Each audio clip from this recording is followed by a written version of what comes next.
Station, analyze, and interpretation data. Introduction.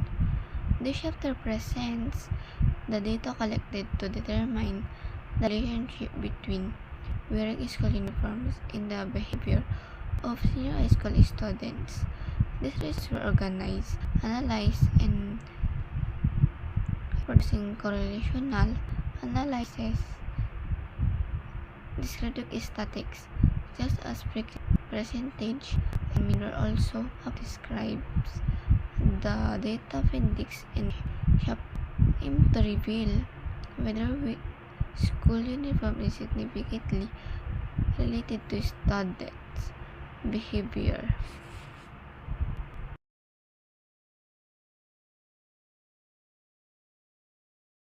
Table 4.2 Hypothesis of the study. Hypothesis type. Null hypothesis. Alternative hypothesis. Statement.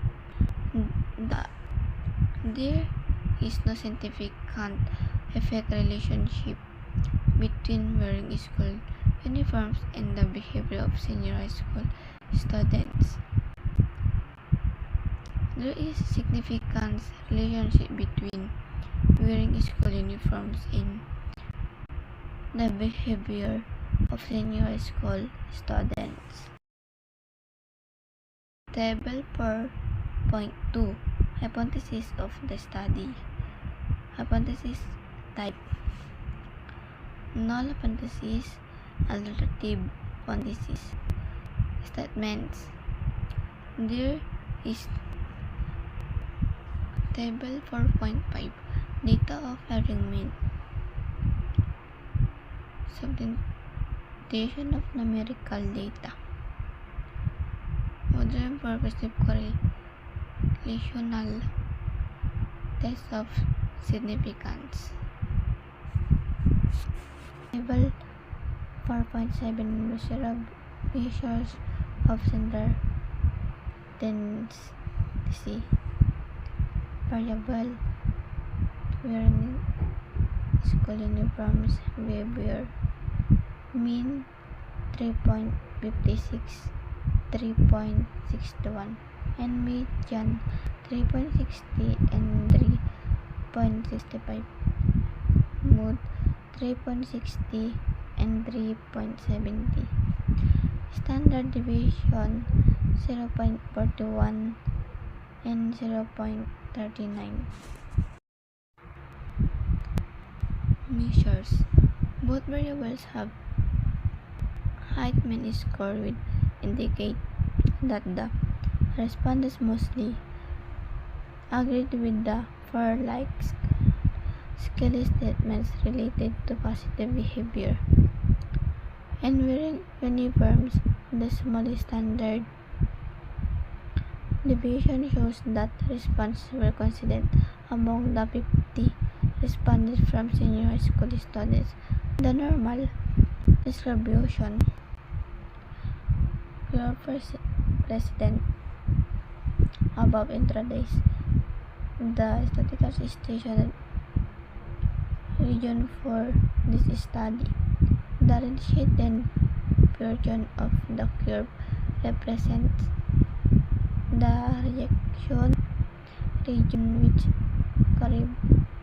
corresponds to the level of significance.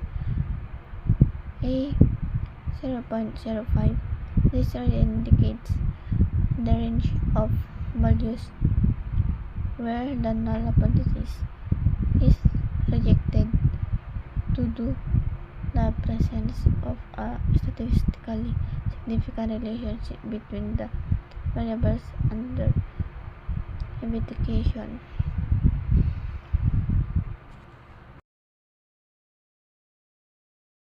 Chapter 5 Introduction. The chapter presents summary recommendations from the result of study by the overview of finding from chapter 4 highlighting the relationship between wearing school uniforms and the behavior of senior high school students. The data were analyzed, interpreted, and summarized to determine significant correlation exists between the two variables based on the statistical result in interpretations. Conclusion provided in the current chapter 5. Introduction. The chapter presents summary recommendations from the results of study by an overview of findings from chapter 4, highlighting the relationship between wearing school uniforms and the behavior of senior high school students. The data were analyzed, interpreted, and summarized to determine whether a significant correlation exists between the two variables based on the statistical result in interpretations. Conclusion were provided in the current environment guide future actions and further research.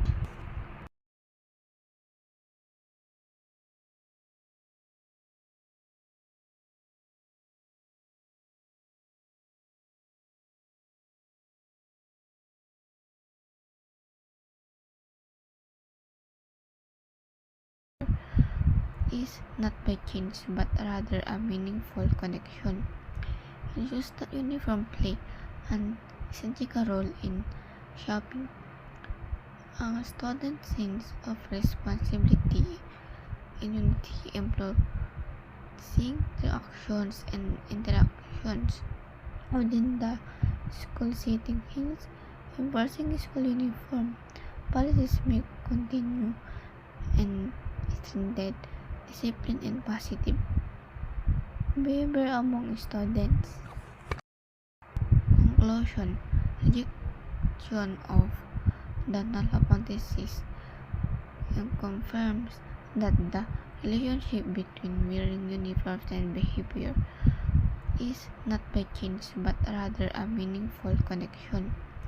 It shows that uniform play an essential role in shaping a student's sense of responsibility and unity, influencing their actions and interactions within the school setting. Hence, enforcing school uniform policies may continue and strengthen discipline and positive behavior among students.